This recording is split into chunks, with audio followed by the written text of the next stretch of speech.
Crews have been out here throughout the morning laying these lines here trying to pump out this water. We're talking thousands of gallons of water, some of it's sewage water, as you mentioned, that needs to be pumped out of this hole. The group then joined hundreds of others from the Panhandle to Miami, marching to the steps of the historic Capitol building. More teaching, less testing. Their message that lawmakers have squeezed out recess time and teaching time by their obsession with scoring student achievement. When they're not getting recess, they can get quite fidgety in the classroom. Damage to major damage, like behind me where this wall has come off of a storage unit. This here that I'm standing next to, this is actually the roof from this home to my right. And as you continue down, as we step through the damage path here, you can see this home to our right as well. That roof is down to the side, and that home and the roof up in the tree, well, that is actually from a home on the other side of this shed right here, and you can see damage in between as well. That home that's on the other side of the shed, the only one that is completely damaged this morning, but it's aluminum still coming through the park, as you can see, wrapped around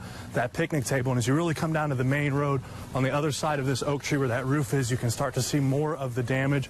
Storage sheds blown apart, tree limbs down in the middle of the roadway. This community trying to come together this morning. That's exactly right, Dan. In fact, out of the 31 cars tested, only one was rated as good. Now, obviously, drivers should be concerned by this, and car makers should take this as a major warning. We love playing Celtic and Irish and Scottish music together. We also do a little Irish step dancing in our show as well. When you talk about that step dance, you're kind of like a small river dance. Yeah, we're kind of a small three-person river dance. And tell me a little bit about when you guys will be performing this week. Right, well, we're on the True Whip Strawberry stage, and we'll be at 12, 3, and 6 every day for the next 6 days. You guys put in a lot of work, I can tell by your music. How often do you guys practice? And tell me a little bit about that. Well, we're sisters, so we practice together as much as we can. As much as we can. Stand it. All it takes is for Zach to hear the revving of the trash truck engine coming down his street, and his reaction looks like this. I hear him coming this way. There he comes! I joined Sokolich and Tech fourth-year student Austin LaRoe as they worked through some early staging for the event. LaRoe sought out a spot on the TEDx committee. Navigating through debris at the far end of the Blackwater River is a full-time job for Appalachian Power, especially with all the rain we've had. And on a high year, you all typically pull out 400? That would be a very generous estimate. And at one point, we were cooking dinner for the evening. I opened the door. I said, take a look at the rainfall since the last time we pulled in. And this is what we saw. I was actually naive enough to believe at one point that I could make it out of here. Just about everywhere we went in New Jersey and New York, we saw the generosity from outsiders and even neighbors. And kindness in Southwest Virginia has spread to Middleborough, Massachusetts. Horseback tour of the property, which spans several miles. We started in the orchards. Each row is a different kind. No one knows how long the flag has been there.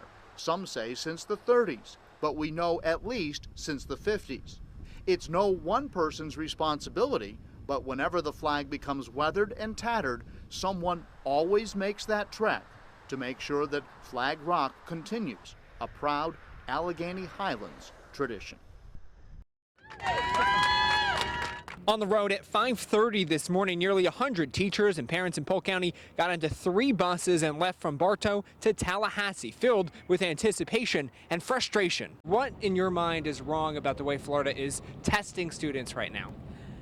The testing is becoming so restrictive to what we can do in the classrooms as a teacher because it impacts our careers, our salaries, and we know it's not always what's in the best interest of the students. The group then joined hundreds of others from the Panhandle to Miami, marching to the steps of the historic Capitol building. More teaching, less testing. Their message that lawmakers have squeezed out recess time and teaching time by their obsession with scoring student achievement. When they're not getting recess, they can get quite fidgety in the classroom. I see a lot of social issues. They need to come into some of the classrooms and get out of these buildings and go in the classrooms and see what happens day in and day out. So what does the future look like? Unless changes happen, the president of Polk County Teachers Union says she's pessimistic. We need reform on the reform. We have been tested to death. We have seen workload jump that does not make any difference for student learning. It's just putting crap on pieces of paper. Representatives here in Tallahassee passed a law last year reducing the amount of standardized testing in Florida, but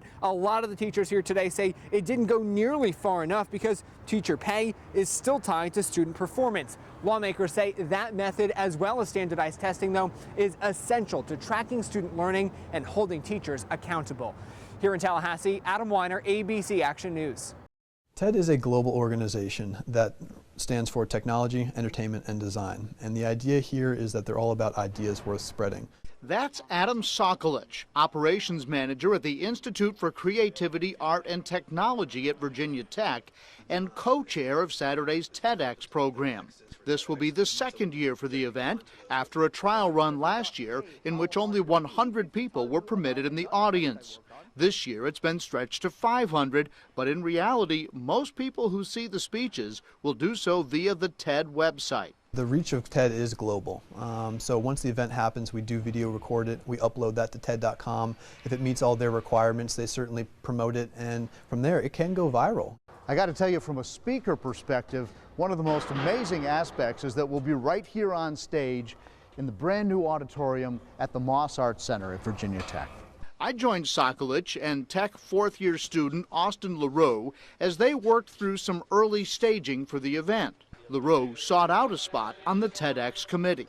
I think to make positive change in the world, especially with today's society and the internet and things spreading so fast, you have to give those ideas. You have to build off of each other's, and you have to use cooperation. And so that's what TED is all about. Chris Williams, he's talking about additive manufacturing. He's from mechanical engineering. We also have Susan Duncan, who's from our food and science department. She'll be talking about food and emotion. Sokolich says the program will spread ideas primarily originating at Tech, and it's a great way, he says, to showcase the recently opened $100 million Moss Arts Center.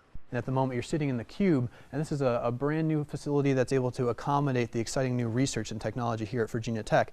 The forward thinking goes all the way to the staging, which, while basic, will feature some cutting-edge technology. And then the final thing that we'll have often behind us is using 3D projection mapping. And this is a new technology that's usually meant just when you project it's on a 2D surface. Now we're trying to go 3D, and so you're able to project onto 3D objects.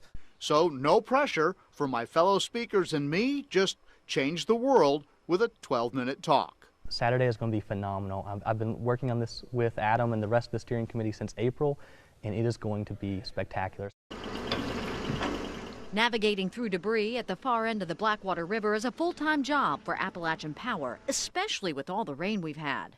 And on a high year, you all typically pull out 400? That would be a very generous estimate.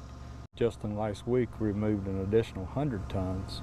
And before that, we'd already removed 1,440 tons.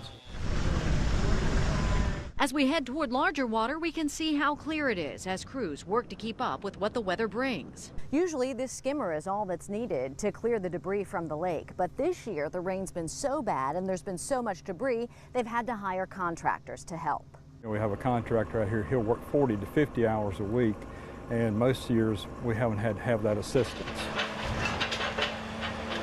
David Bird is under contract to help with cleanup on the Roanoke River side. Teresa Chandler watches from her porch. When we get a heavy rain, a couple days later, the water color changes, and then we get lots of debris. For some perspective on the size of this log, look at the boat that passes in the background. Teresa shared these before and after photos with us so you can see what a difference has been made. And the flooding we saw in Roanoke last week downtown pushes more flow into the Roanoke River, so crews knew they would be busy this week. It's been a non-stop battle. I just think it's great that they're taking the opportunity to help us clean up because it really makes the water safer. Safer, as APCO works to stay caught up before the next storm hits.